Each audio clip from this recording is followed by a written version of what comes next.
Welcome to the DevReady Podcast, where we're helping non-techs build better tech. Today we have Alex Burrows joining us from ActiveXchange. Alex, thanks for joining us. Anthony, thanks for the invite onto the podcast. Yeah, really appreciate it. And all the way from the UK, the time there is Oh, it's just coming up to 9:10 in the evening, so it's yes, not in too bad. LA.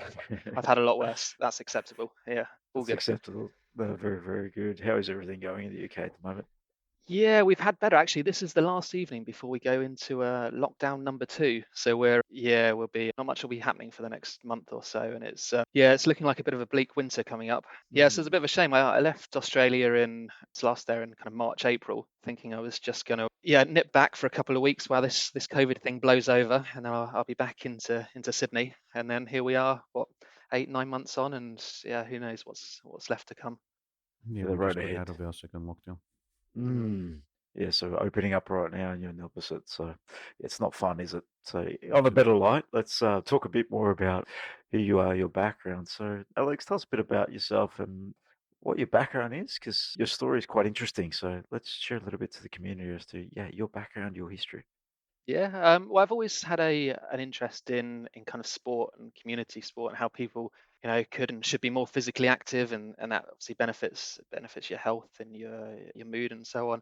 And I went to just going back 15 years now, graduated from uni in the UK, had done sports science and management, and started working for what was the largest kind of community leisure planning consultancy within the UK. It wasn't huge in kind of schemes of consultancies, but it had about 50 or 60 people. And I was kind of the data geek. I would be in there building models around where you should put your next swimming pool or your next football pitches, and analyzing the demographics of different catchments, trying to help some of the more senior staff work out what the right answer was. But that went bust in with the recession in, was that 2009, 2010? But I thought I was onto something around this data and the whole world when it comes to right offer, right place, right time in order to get people more active. There was something in it, and there was significant inefficiencies within the industry. Lots of information floating around in different places, but no one was kind of bringing it together, and there weren't any kind of accurate models to help guide decision making. So I set up my own little company, called it Leisure Markets at the time. Worked out of my bedroom for a couple of years with a couple of friends. There were a couple of hires from uh, different places, contractor websites, and so on. And we provided basic analytics for other consultants who, yeah, I was kind of had contacts from the previous company, and then ended up randomly. I was over in Sri Lanka, project managing a Commonwealth Games bid for the government there for 6 months, and in Azerbaijan, project managing an Olympic bid coming up to winter, or this would have been around 2012, 2013, and I was kind of like, one of my themes that I was looking after when you put a Olympic bid together is you have all these different themes that go into the bid book. And one of my themes was security and operations. And one of my international advisors, and you work with different companies from around the world, they were called Four Global, and they had a major event business that was based in London, and they wanted to expand that into a broader sports business. So one thing led to another, and we merged my small company with that slightly larger company. And then I set out kind of growing what we ended up calling sport intelligence and a sport planning consultancy. But over 4 or 5 years, ended up employing about 30 people. But importantly, we put a software team in place, and we recognized that you've got, yeah, like I was saying earlier, all this data in these community leisure and aquatic venues.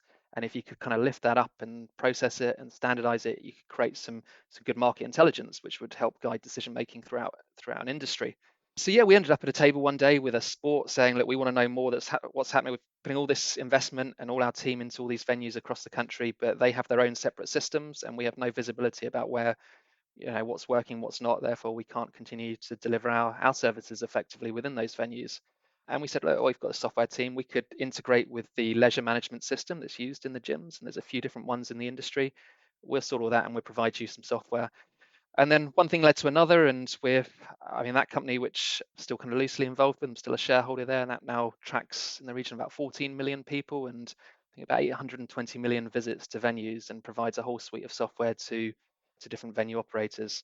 But then I had an opportunity 2 years ago, so 2018, my wife working for PwC had an opportunity to move out to Australia.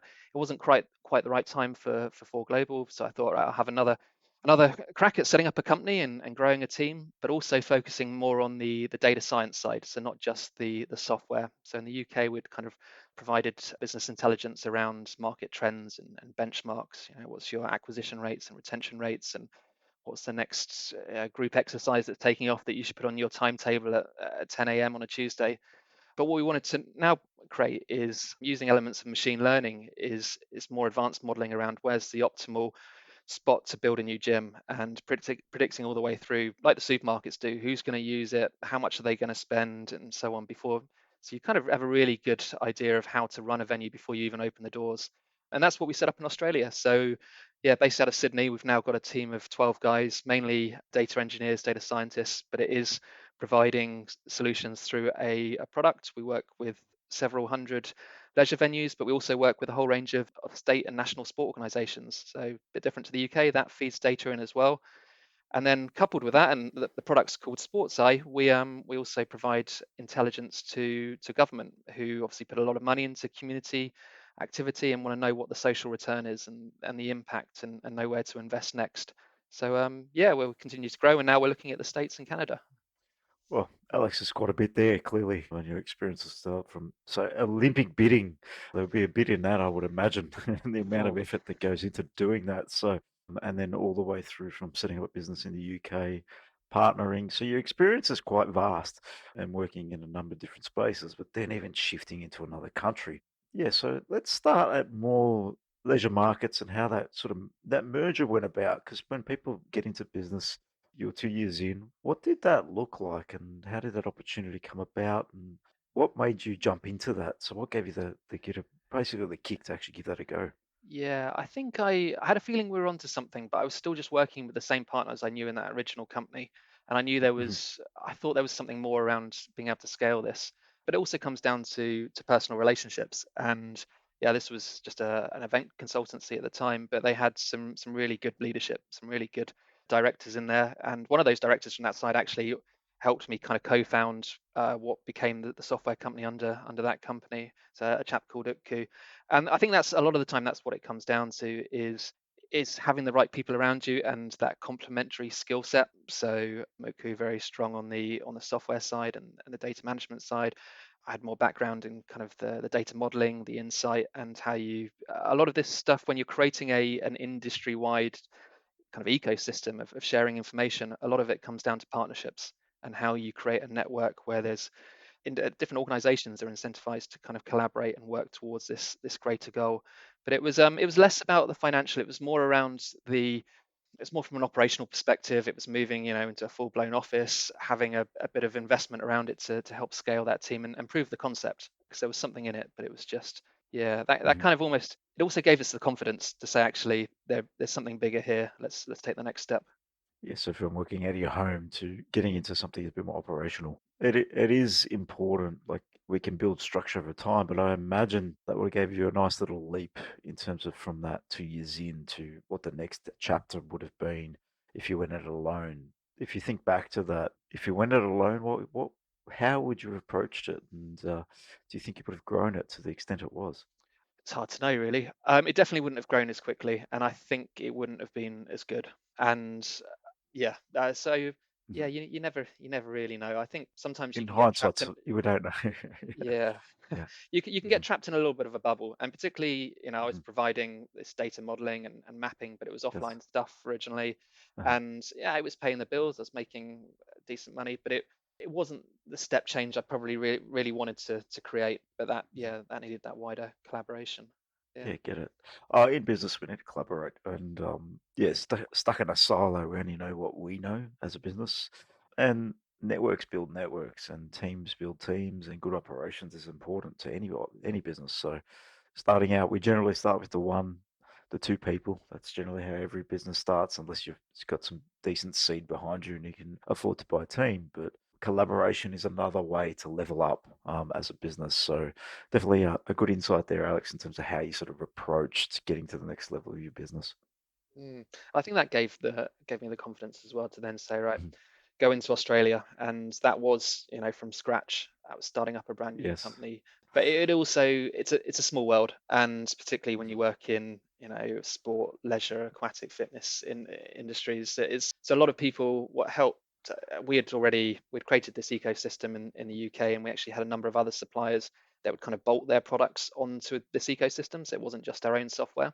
So, for instance, if you're a surveying provider and you normally do customer surveys of people that go in and out of gyms and when they join as members and so on, well, there's more value by bolting it on, a bit like the App Store, almost bolting it in and triggering surveys based on when someone's just visited, or based on some predictive modeling that says we want to know more about this person now because it's going to improve our operations. So we started to create that ecosystem, but what that gave us was a really kind of broad network across the UK. And then a lot of people from the UK have either lived in Australia or have connections and so on. So yeah, about 3-4 months leading into that big move across, I must have had 20 to 30 Skype calls with different people, but it was through these kind of introductions and kind of trusted partnerships that I had in the UK that really helped. Yeah, the networks definitely help with that. I can imagine building that sort of a product and would give, like you said, much more insight to those facilities, but then also make your data set richer as well. Yeah, yeah, it's absolutely that. And yeah, ultimately, if someone's sharing their data into your system, you're trying to, provide them value back, and also help them recognize that value and quantify it. That's important. Yep. But it was always about how, yeah, we didn't want to conquer the whole world. It's how can we set up the foundations to then bring it all together. And it's basically a digital transformation process for an industry. And how can you, help champion that? Yep. And then, yeah, that sort of ends up being a win-win-win situation: win for yourself, win for the partners, and the win for the end user or customer of the Yeah, facility, because then they can get better services provided to them. Absolutely. And I mean, take one of the organizations as an example. So you have this middle tier of system providers. So if you join a gym or you go in somewhere, you'll swipe a card and data will be collected and it will be held in that system. Now, if that system provider integrates with the software we have in the UK, it's called Data Hub, but yeah, the software in Australia is called SportsEye, and it's more or less the same.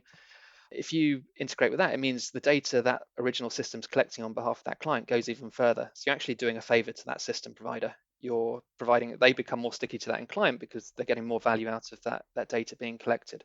And then that kind of leads into various different partnerships and referral networks and so on. So it's a good business because it's kind of I thrive on partnerships and sitting around a table and trying to find mutual benefits and just trying to be a little bit disruptive, but with different partners. And yeah, it really lends itself to that. Yeah. Yeah, they definitely help grow each other. So Mm. thriving on partnerships, that's an interesting take on that. So how do you approach a partnership relationship? I think some people out there that do start off small and look and are working on their own, but then partnership is a big thing in business. The more we can partner with, the more value we can add collaboratively. It can scale that network, can scale that offering to clients, can add more value. How would you recommend approaching a partnership conversation? What are some of the key things you've learned along your journey?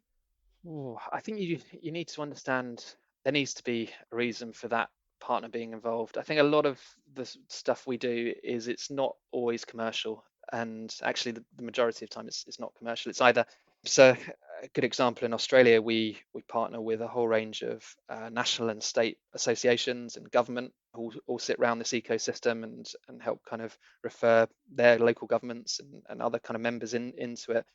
And it's I think you've got to listen. I think we will because we are first movers in these markets, and we did a lot of conferences, a lot of networking.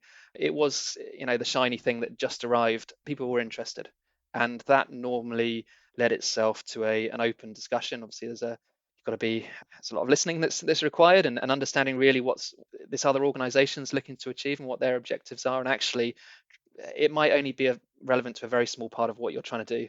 And I think it's trying not to sell the world to these guys and just saying, look, there's part of this that, if you sit in here, you can. So I'll give you another example. So we work with the Aquatic and Recreation Association in Victoria, so ARV, who basically represent the whole aquatic industry across the state. They have a great program called Vic Swim, which runs during the summer, and it's designed to get kids who wouldn't normally do learn to swim sessions, so maybe from low income areas, from deprived areas, get them involved in subsidized or paid for lessons through the summer.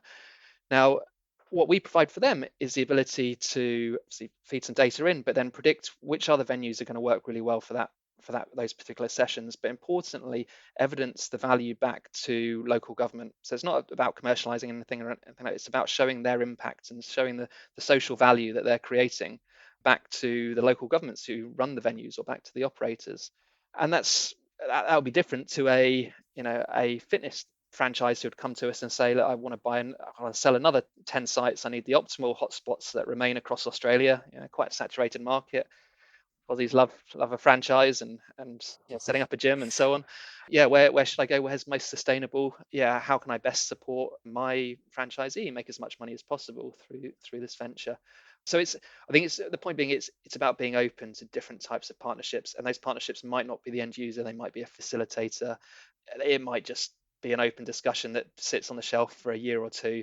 But it's important to, I think, always make contact, and I rarely turn down kind of an opportunity to meet someone new that's relevant within our industry, even if I can't quite fit them within the box straight away.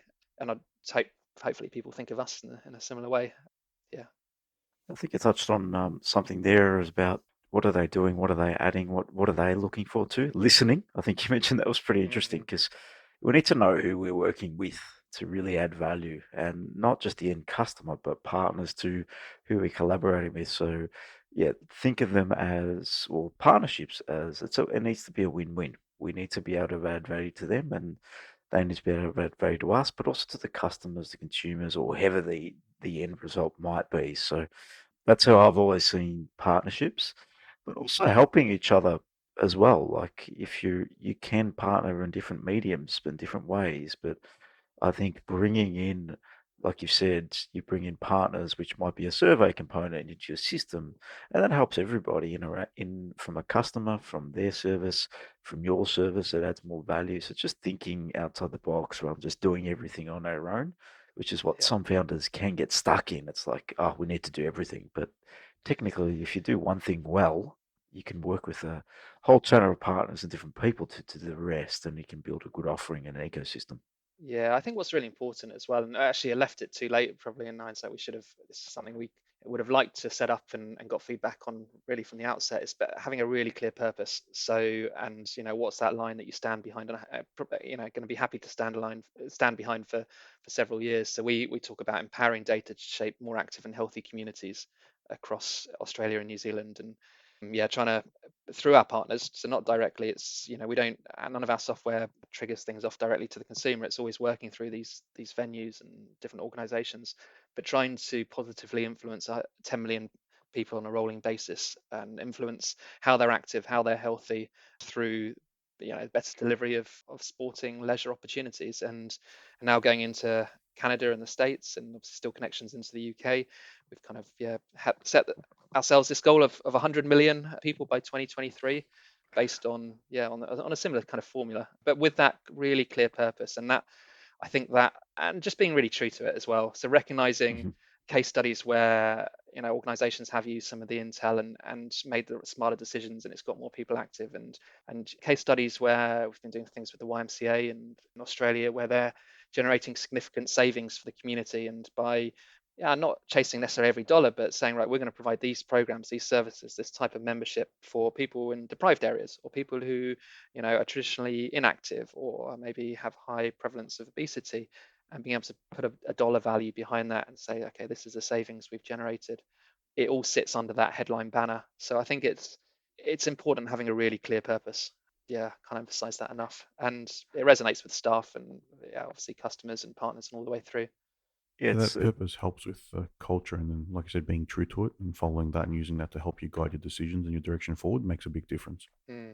Yeah, I think so. And it's one of our biggest challenges is focus, because there's you create this pool of data. There's a whole raft of different avenues you can go down with it, but it's being, I suppose, ultimately responsible and secure with that data. Organizations have trusted you to use it in the right kind of way, but it's staying focused on that purpose. That's what we're here to do. Yeah. That's a big Yeah. number you're targeting. So it's in a short time frame. So good luck with it, because I think the track that you're on and what you being first to market is interesting. It's often a nightmare. Yeah. I would love to have been second to market and seen someone else fail, but raise a whole load of awareness and done education and webinars and travelled on Jetstar across Australia every other day. But yeah, no, Uh-huh. sometimes you just kind of get on with it, and hopefully you can keep the momentum and have some real champions to go with you, whether that's clients or partners. Yeah, it's about building those case studies, right? So if anyone hasn't been in the first to market space, we've been involved in a startup in the first to market space that didn't quite succeed. We decided to exit it, but we're a side partner in that. And yeah, it just become challenging and limiting in some capacities. If you're going to get the cut through with the right partners, you're in trouble. It's too much And education. it's a lot of Yeah. education, but it's you're breaking ground, you're breaking new ground, and you are really innovating in that world. You're not second to come, third, fourth, fifth, the copycat. You are new to car, and you're learning all the time. So how, like thinking back as to where your product started, being first to market, the evolution of that, can you explain a little bit how you've evolved the business, the products, the thinking with your customers? Yeah, I mean, well, going back to Mhm. leisure markets and being in the, Mm. working from the bedroom and so on, it was, that was an Excel output and a couple of maps and throw it into a report and away you go. So that's where it started, and we've kind of progressed from then. We were lucky to have some really good software developers. So I've not got any background in software development. I've kind of learned a little bit along the way, but yeah, in that first company in the UK, we had a really good software development team who I think sometimes developers they don't ask enough questions and they will just kind of get on and develop what you've asked for. Sometimes you've not asked for the right thing, and it kind of yeah, some having a team that kind of will spend time understanding it, I suppose that helps having the right leadership as well. But yeah, even going into Australia, we started with some really basic software. It's a few integrations, off the shelf integrations, to start to prove that it was okay to pull data. All these organizations who had traditionally kept their data all siloed, and a lot of the time they would struggle to report against their own data, let alone create market insight and predictive modeling and machine learning and so on. So it was just go. Really emphasize, and I think I heard another podcast you did around that minimum value product, opposed to minimum viable Mhm. product, and but it's keeping remaining flexible for as long as possible. We're 2 years in now in Australia and New Zealand. We pull data on about 3 to 4 million members. I work with around 1,000 organizations, and we're now only starting to, next 6 months, we'll be delivering what we call version 2 of the product, which will be Microsoft Stack and some of our own proprietary software. But we've kind of held back for a long time to get to that stage and make sure it does all kind of stack up and customers are happy to keep paying and they go on this kind of maturity curve of value with products kind of coming in at different times. Yeah, we've tried to hold back for as long as possible, particularly when you're working with large amounts of data, and that data is often inconsistent. And if you don't get the data right, there's no point having the best user interface or user experience, because your True. product's not going to stack up anyway. Yeah, but data is all about adding real value and real results and proving like delivering those results from a data perspective. What are some of the key things that your customers are looking for? Big data is a buzzword in the industry. Clearly, AI, machine learning, everything in this space is you're tapping into a buzzword. But 8 years ago, when you started this, probably wasn't, or 10 years ago, however long it was, 2012, so about 8 years ago now, or 10 actually it was, so 10 Mm. years. So back then, data was how did you find data back then to data now, and how is the conversations going in terms of AI and machine learning, and how much value does it add to your organization just Yeah. playing in that space? I think AI and machine learning, and I get frustrated by how much that's banded around, and it It is the is, buzzword at the moment. yeah. And we only use it in a small part of what we do. We've got Uh-huh. a predictive retention model and customer journey model, so we predict when people are likely to leave, and that continually feeds back with the kind of the volumes of data and what's sent to who and so on. But no, I think a lot of the time, I'm going back to we it was really basic to start with. It was demographic mapping and Hmm. basic data sets. But I think reflecting coming into Australia in 2018, I had this ambition that we're going to create the most advanced data science model. We're going to have machine learning everywhere. We're going to be Hmm. put a pin on the map. We can tell you how many members are likely to get there. We're going to be guiding the investment that goes into every single gym across Australia and New Zealand. And what we found pretty quickly, and I wouldn't call this a full pivot, but a partial pivot, is that, and we've got this tagline, creating a more informed and connected sector. And I was thinking, right, we're going to create these really great data science models and everyone's going to be more informed. But actually, a lot of the time, organizations just want to be more connected around basic data. So, okay, well, you're running my venues. I'm in City of Sydney. The council, the government owns the venues. They've got another operator in running those venues.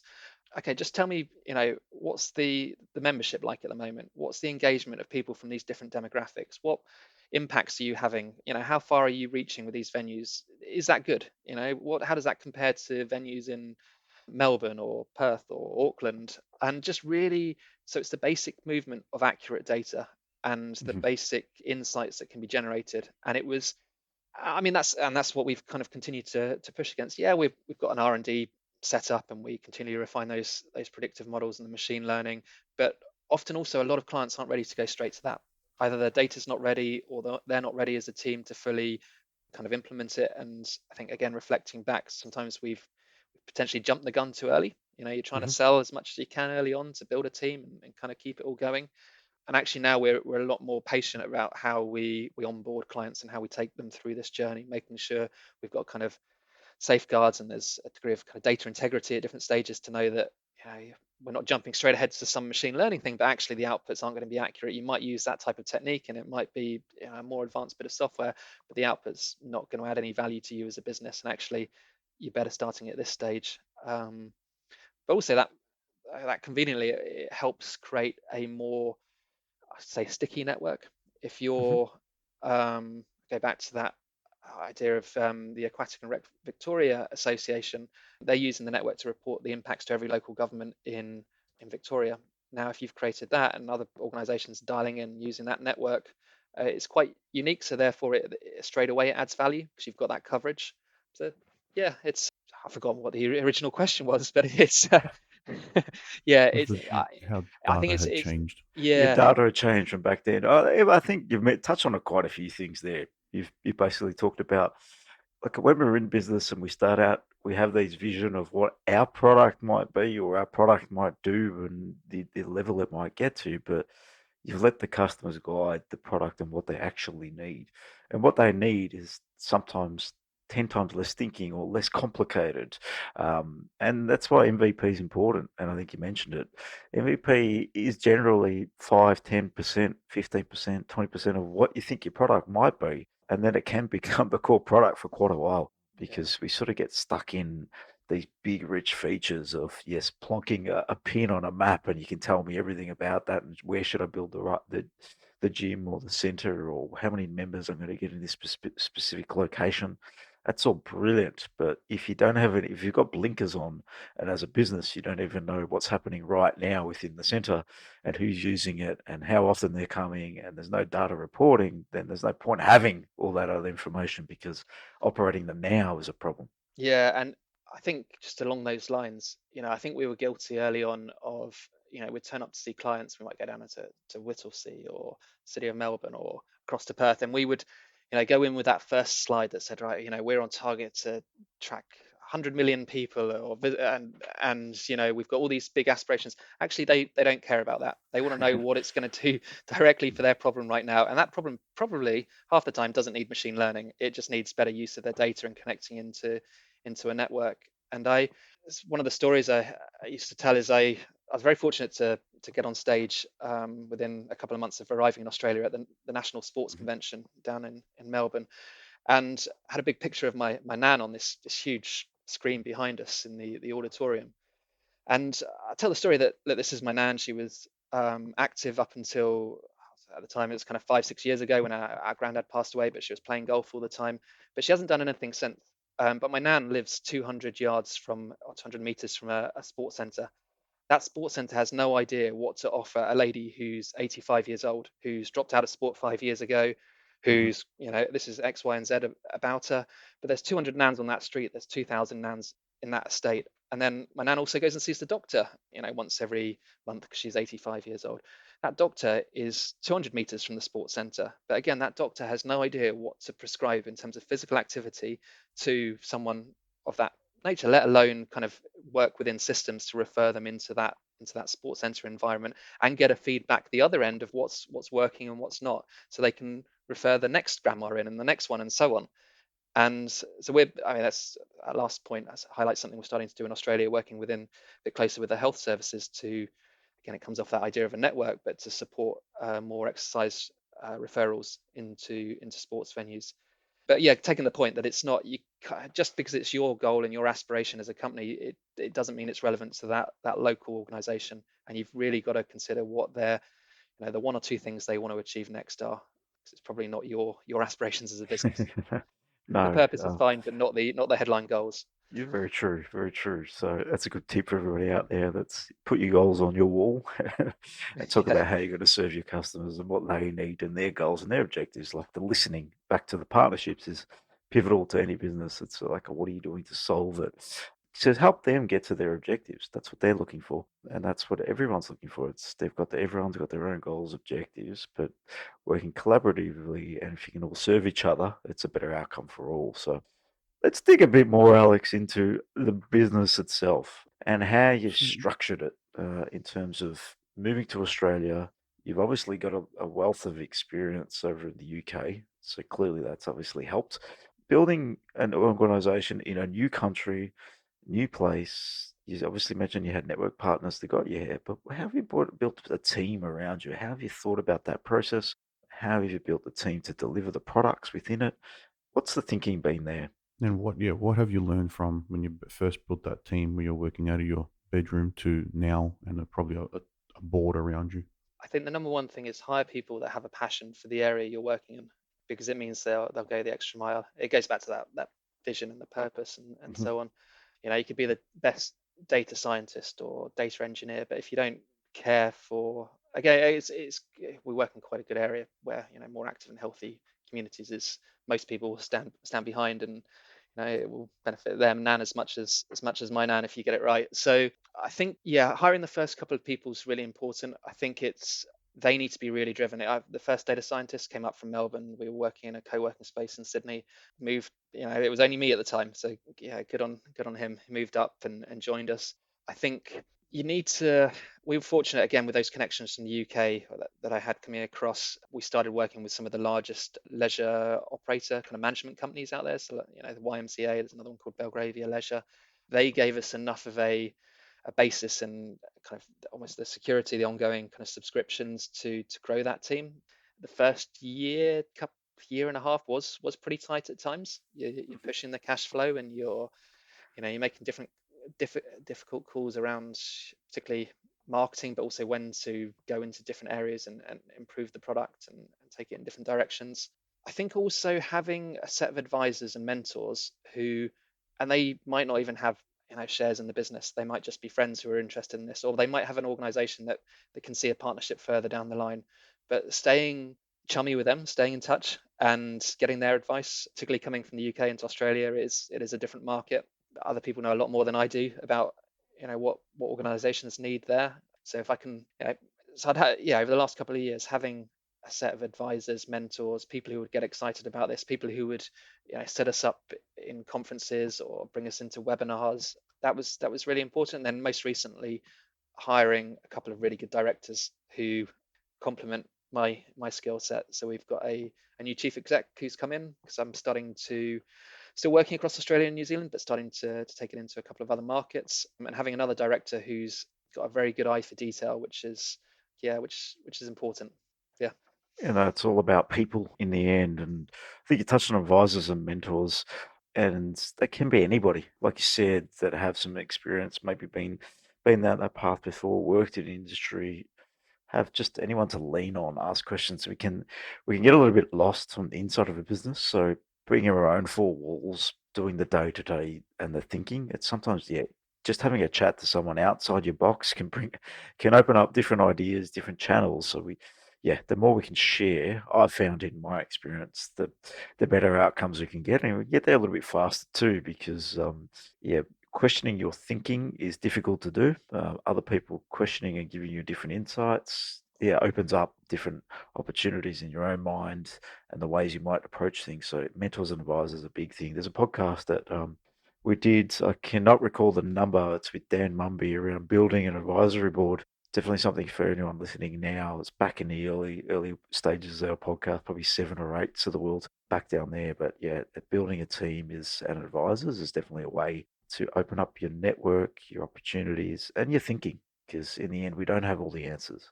Yeah, and I think sometimes people jump too. I know organisations that jump too quickly to formalising things with non-exec directors and them wanting, shares and so on. And actually, maybe that's not necessary. People maybe are just interested and happy to help, particularly if, like I say, they work in the industry or have some kind of connection into it.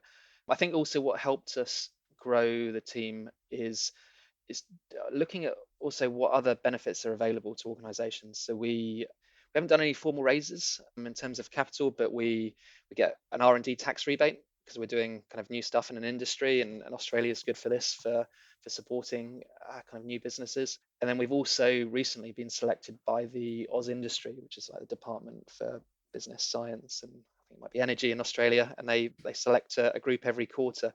It's for their accelerator program, and that's going to run another year. That's a combination funding, but also that federal government stamp as well, which is really important to what we do. So It I would think make a it's difference definitely for you, especially for your yeah, targeting. Yeah. Yeah, it's some great yeah, assistance. and it's probably something we could have done more in the UK and going all the way back. But spending time, and it's not the most exciting thing to do, but spending time researching what is available to startup companies, because there's usually a lot more than you're it's put right in front of you. Don't wait for it to be put in front of you. It won't necessarily It won't arrive. appear, will it? We No. have to go seek something, definitely. So it is a I journey was of going to seeking. say, Yeah. sorry, and it's episode 5 and 13 for that about building a team. Yeah, okay, episode You 513. can see. And R&D I'll tax just throw that in concession. there. You mentioned that a little bit. It's something that's not a lot of businesses know about, but if you are doing something more unique that's somewhat novel in the space, there is opportunity. So go out and seek some advice. We also had a podcast with Alex Pakin and the team at R&D 360. Episode 19. Episode 19, yeah. So that is another one. If you're looking for that bit of advice around R&D and R&D opportunities with this in Oz, if you're doing something unique, software, Alex, can be a little bit challenging if it's just out of the box. But if you are in data and that sort of space, there is an opportunity there. So definitely seek that out because it is a significant benefit to the business and gives you a lot more runway. And you haven't had to bring in what you'd say actual funding. You've been able to fund it. Obviously, you brought some capital to it, I would imagine. But with these particular things, you can actually drive your funding a lot further down the line, especially pre-revenue. When you're in that sort of world, there's some significant benefit. Yeah, I think it makes you, obviously the federal government program at the moment, makes you a lot more attractive further down the line. And we're obviously Yeah. looking at version 2. We're looking at scale. We probably will need to raise at some point in the future and going into new markets, US and Canada at the moment. Yeah, it doesn't. It's one of those things where you probably read it on the website and you think, oh, looks a lot of work. And particularly R&D, it is a bit of messing around in the first year because you probably haven't set up your systems and your timesheets and how you record a different activity in the right kind of way. So we worked with one of the large firms that specialize in this area. I mean, it was, I'd definitely say it was worth the money. It probably equated to 5% of the rebate we got back, but it made things a lot easier. And then obviously the year 2 and 3 onwards, it's much more straightforward. Yeah, get the help. Yeah, Yeah. so it's an area we do a little bit in. So yeah, we do obviously some R&D within our own business, and been doing that with. Oh, it does help. It's a little bit of a kick and a help if you want to be investing in new product and new streams. It definitely can assist you there without looking for that additional investment. It can be a way you can do it yourself if you do have some capital or push the investor capital further. So definitely something for people to explore and look into. Yeah, absolutely. I was going to say, Alex. So since you rolled out into the new market in Australia compared to England, have you had sort of different challenges that you've had to face? I think coming over, everyone said, "Oh, Australia is completely different," and it is different, obviously. But you've got the state system in Australia, and actually we grew quicker initially in New Zealand, probably because you haven't got the state system, and you can create this kind of ecosystem for an entire country around sharing of kind of insight and data. And it's worth saying, no organization ever sees another organization's data without giving explicit permission, and it's about much more around creating insights from the information. But actually, going back to the Australia and the state system, that kind of helps because you've got a product, you're selling it multiple times rather than once to an organization that maybe works across the whole country. You're selling it at a state level. I actually think Australia is more progressive for this type of thing. I think if you to start with, if you say, oh, we've done this in the UK and it worked and all this kind of thing's possible, that really does help. It probably wears a little bit thin after the first kind of meeting. They don't want to be, people in Australia don't want to be told, oh, we're just doing what the UK guys did.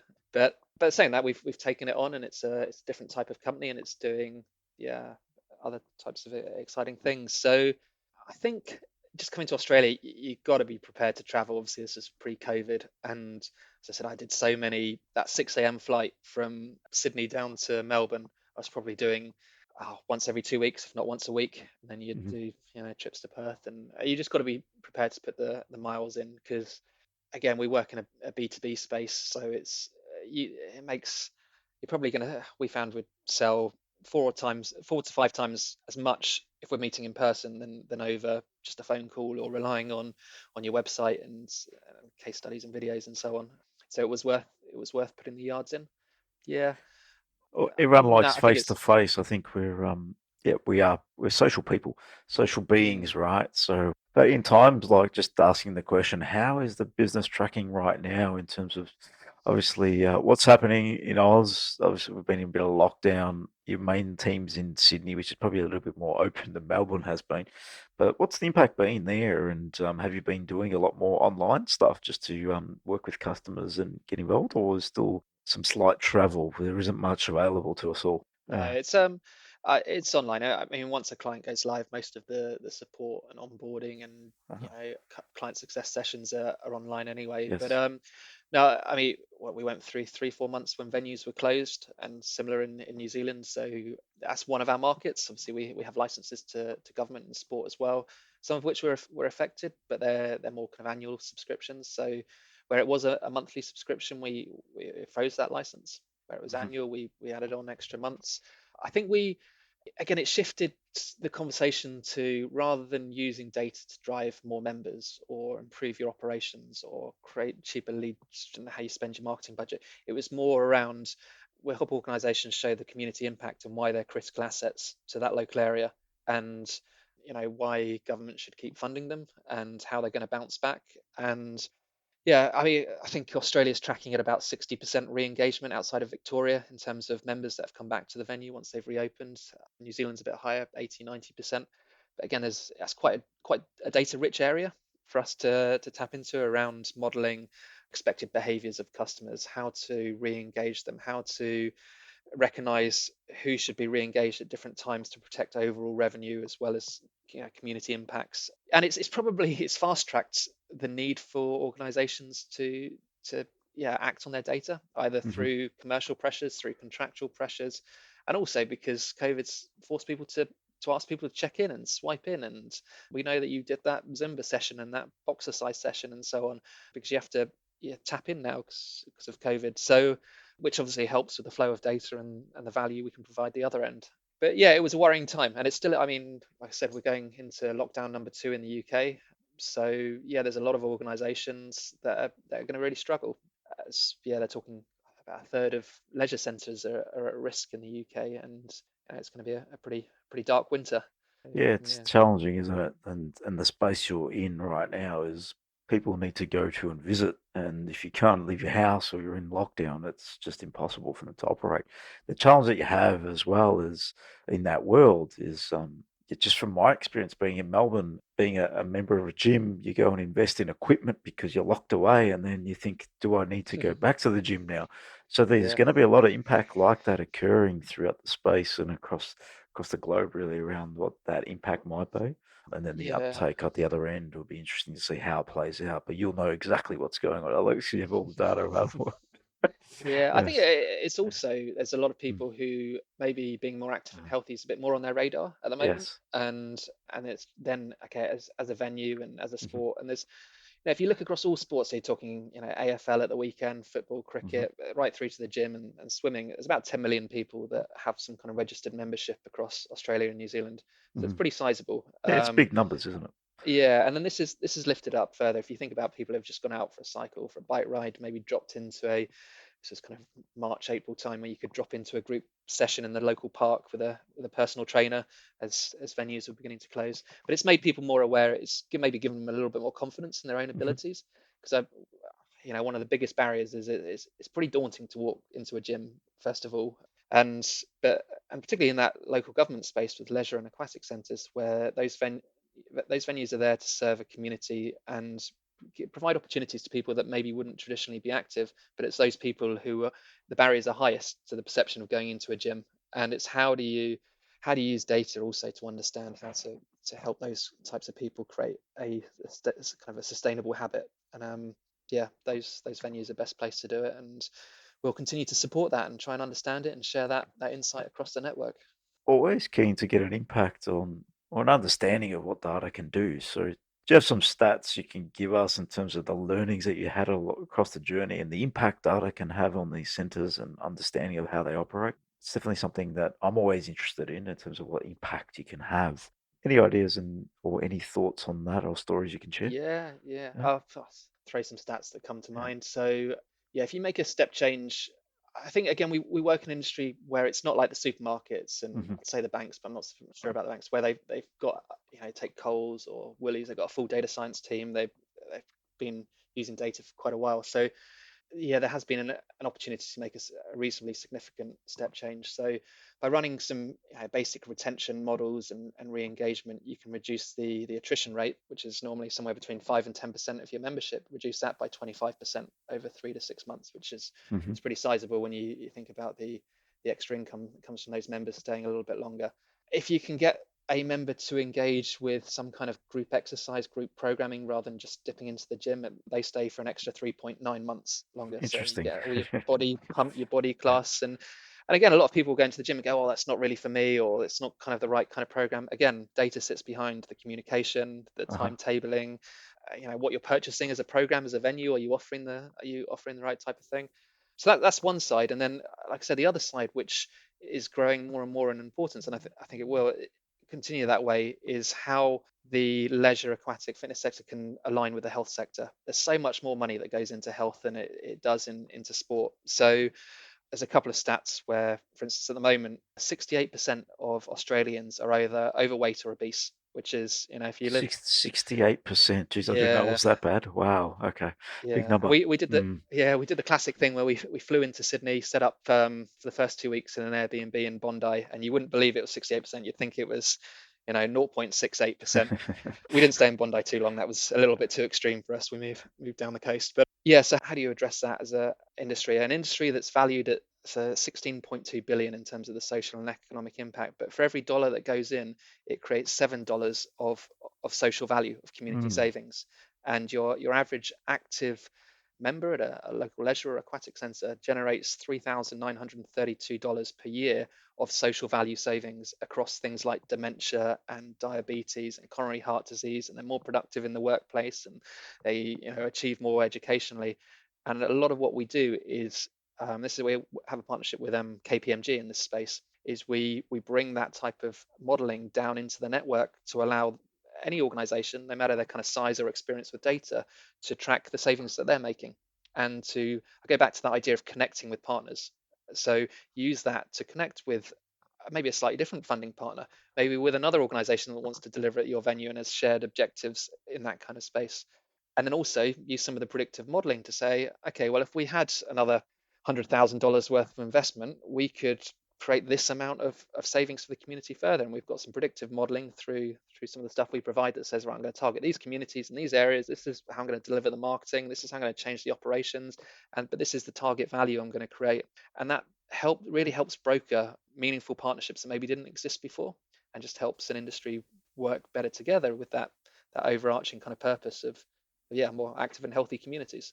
And you could, Yeah, raising that awareness of what's possible Yeah. makes a big difference and opens people's eyes to think differently. Yeah, it does when it comes from again, it go back to not creating the most complex model ever. Keep it simple, but Mhm. allow everyone to report in a consistent and credible kind of way. So, working with KPMG, and they've done things for federal government, but we've created this network of data. Why don't we slot that kind of thing in and just take everyone on that first or second step? Because that's maybe even more valuable than machine learning in some other place, is just that recognition and helping establish those partnerships. In terms of your passion, it rings through the conversation here. So you're clearly standing by that purpose and that drive to impact, which is quite powerful. And I was going to ask the question, what gets you up in the morning? But I think I have the answer. Because we Yeah. can get in a business, it can be challenging times. We can have our moments. Nothing ever goes smoothly. We always have our ups and downs within business. So you can see the passion that would drive you forward in terms of where you're at as a business and what you stand for, really. Yeah, I think that's helped, and they Mhm, say keep working until it doesn't feel like a job. It mhm. definitely does feel like a job sometimes when you're there and you're Yes. looking through the financials or trying to do the budgets or doing things like the R&D. But when you have an opportunity to sit in a room with like-minded people who want to achieve that goal with you and go on this kind of journey, there's nothing better. Absolutely Mhm. love it. Yeah, Yeah, it's about the impact you can make, right? And yeah, I think you touched upon it, like-minded people. It's important to connect with like-minded people, and it's one of the reasons why we put the DevReady podcast together. It's being able to connect with people like yourself from over in the UK. Yes, you are working in Oz, but we connected via LinkedIn, had a bit of a chat, and able to share your story and your backgrounds. Just to our little community that's listening in, that we can add value to. So, really where we're looking to add value is anyone that's jumping into business and non-technical, which is what you are, and you've got a really technical mm, business, but from a data science perspective, you still have some technical capability, but not from a delivery perspective, from a development perspective. I'll touch upon that a little bit because there's something I like to share within our conversation. So, within building technology, how have you approached that with your team, with your customers, and what have you found works for you to get the outcomes that you're after with collaborating with team and or customers at the same time? I think going back to, so if I reflect on Sydney, the second person we employed had a really strong product design background, Hmm. and that was important, and some basics around putting an online application together, and also then had some other trusted developers that she worked with, and that allowed us to kind of get into that product space. Your risk, I think, sometimes, particularly when you're working with data and on the B2B side, is it feels too much like a consultancy. And it's a different business model. If you treat it like a consultancy, it'll probably fail and you treat it too long like a consultancy, it will fail as a product business. Clients will put you Mm, into that box. They'll continue to look for bespoke setups, support, and so on. So it allowed us to move into that space pretty quickly and then start to continually build that minimum value, minimum viable product off the back of mhm, it. I think, again, trying not to go too far too quickly. I know I said that before, keeping things simple, particularly we're in the space of influencing decisions. That's what we're ultimately trying to do with data and business intelligence. And we can look at these things, and because we look at them day in, day out, we're like, oh, this is, obvious. Surely you click here and it takes you there, and that's the answer. But yeah, a lot of the clients we work with, business intelligence data isn't their daily job. Running a no, that's sports right. venue is, and Mm, being great at front of house and the strategy on how to run a gym and how to run the next 10 to 20 gyms. So it's putting yourself in their shoes a little bit. mhm. Yeah, it makes a lot of sense. Yeah, keep it simple is an important tip there. And once again, you touched upon people and getting the right people around you because yeah, we need a good team to deliver any outcomes. And yeah, building that right team and the way you work and collaborate is probably allowing you to attract good people to your organization. That's definitely important. Yeah, it does. I mean, like Mm, having that product designer who's mhm, really talented, a lady called Stella. For minimum investment we put in to start with, you've got data streaming in, you've got interactive maps of, where your customers are coming from, where your remaining hotspots are. You can zoom in under the Sydney Bridge and out somewhere else and see mhm, the football demand in Blacktown, all that kind of stuff. But you need an element of that. I know it mhm. sounds a little bit marketing, and I go back to, it's probably slightly contradictory to what I was saying. It's all about the substance and well, it does that gets people's attention, but then it quickly shifts to, okay, what's the value? How do we get a case study? How do we get a testimonial? How do we get a relationship with a whole load of middle tier partners to help refer this into their clients to grow a network? Because that's, market insight requires a network of data sharing organizations. But yeah, having something that looks good, and particularly now, people expect good looking technology, a good user interface, a good experience, UX. It's outside of use, day-to-day work, they're probably looking at Facebook and LinkedIn and Instagram, and that sets the bar pretty high. Yeah, we've So been spoilt as a we have. technology, and the consumer technology has come a long way over the past 5, 10 years, and just what we look at on our phones is quite clean, slick, engaging, easy to follow. So yeah, that's really important in terms of driving and looking good. Yeah, absolutely. So it's finding it's the right team and looking at what they've achieved in the past and does it fit with where you're going, I guess. And we were fortunate to hire the first time. Yeah, the whole team's been brilliant, but yeah, particularly the first 3 or 4 people have really set us on the right path. I've got, in COVID times working in Melbourne, I'll leave this on the podcast. I've got my 2-year-old knocking on the door, so just bear with me one moment. Yeah. I'll finish up here, Alex. I'll ask you one last question more about reflecting on the past and the journey. So, Alex, thinking back to the business when you started, what was it, 10 years ago, your first venture. If you were to go back to the Alex of 10 years ago, what are some of the things, maybe 3 things that you'd say to Alex of 10 years ago back in 2010? What to look out for, what to do, what to think about when moving into business? Because it is a very interesting world that you venture into. What would you say to Alex 10 years ago? Yeah, I think the first thing I think this probably will resonate with a lot of people at the moment with who maybe are working for larger businesses that are struggling and they're maybe faced with redundancy. That was pretty scary back in 2009. I was 25, 26, and it was my first job. I'd been there a few years, and then we had the administrators come in and everyone put their pen down, and we were told, oh, the game's up. Head home and you get your £1,000 worth of redundancy money, which you have to wait 6 months for, and that was a little bit scary, but it also felt like a huge relief because sometimes when you work in organisations, they're going slightly down the wrong path, and you're not adding as much value as you possibly can. And actually, sometimes that's the best thing ever. And I wish I hadn't have needed that push, but I probably did need that push. I think so. One thing I would have reflected on is maybe have worried's the wrong word, but just had a little bit more confidence at that point that the world is not as daunting as as you might think. And actually, there's a lot of support. People are excited about startups and being disruptive in different areas, and yeah, it doesn't take too much to bring some people around an idea. So just getting going first of all, and if you feel like you're at that kind of crossroads and thinking, oh, is redundancy on the horizon and stuff, it's not the worst thing. It sometimes really sets you up well to go down a different route.